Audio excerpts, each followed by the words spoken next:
Hello, Internet! It is time for another grim fairy tale. I don't think I posted anything last night. We didn't have a chance to record before church, and then church was crazy, and I didn't get home till like 10 o'clock last night, so I didn't record. Sorry about that.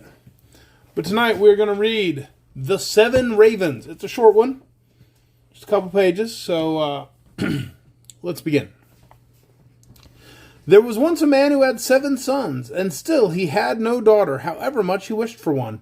At length his wife again gave him hope of a child, and when it came into the world it was a girl. The joy was great, but the child was sickly and small, and had to be privately baptized on account of its weakness.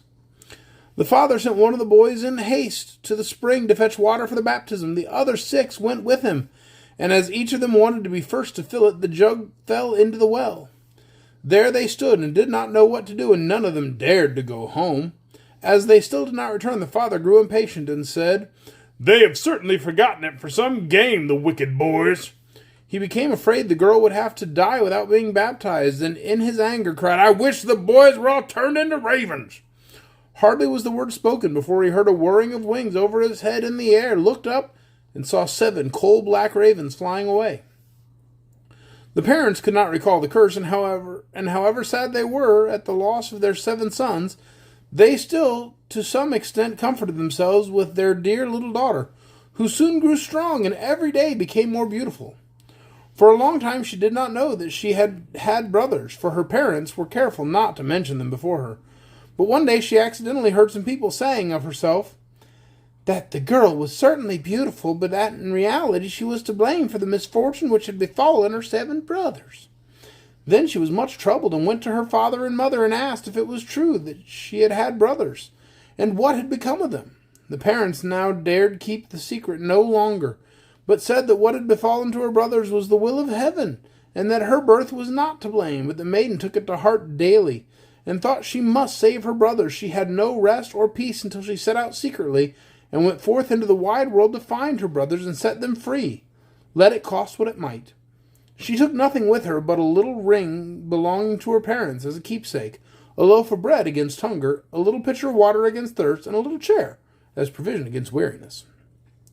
And now she went continually onward, far, far to the end of the world. Then she came to the sun, but it was too hot and terrible, and devoured little children. Hastily she ran away and ran to the moon, but it was far too cold and also awful and malicious. And when it saw the child, it said, "I smell the flesh of men." The moon is creepy. At this she ran swiftly away and came to the stars, which were kind and good to her, and each of them sat on its own particular little chair. But the morning star arose and gave her the drumstick of a chicken, and said, "If you have not the drumstick, you cannot open the glass mountain.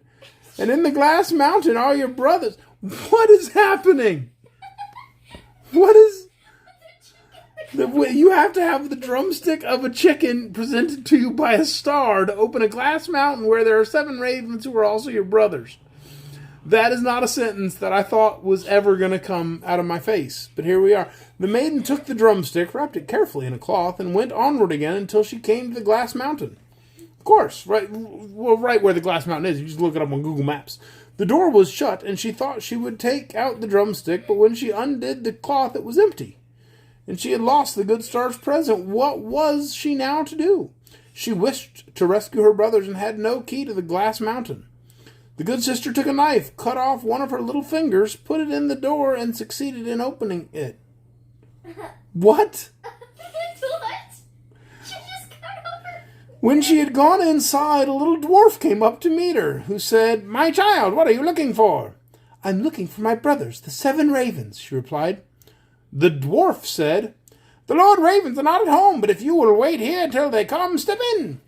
Thereupon the little dwarf carried the ravens' dinner in, on 7 little plates and in 7 little glasses, and the little sister ate a morsel from each plate, and from each little glass she took a sip. But in the last little glass, she dropped the ring which she had brought away with her. Of course, why not? We're cutting off fingers, we're dropping rings in glasses. Suddenly she heard a whirring of wings and a rushing through the air, and the little dwarf said, "Now the Lord Ravens are flying home." Then they came and waited to eat and drink, and looked for their little plates and glasses. Then said one after the other, "Who has eaten something from my plate? Who has drunk out of my little glass? It was a human mouth."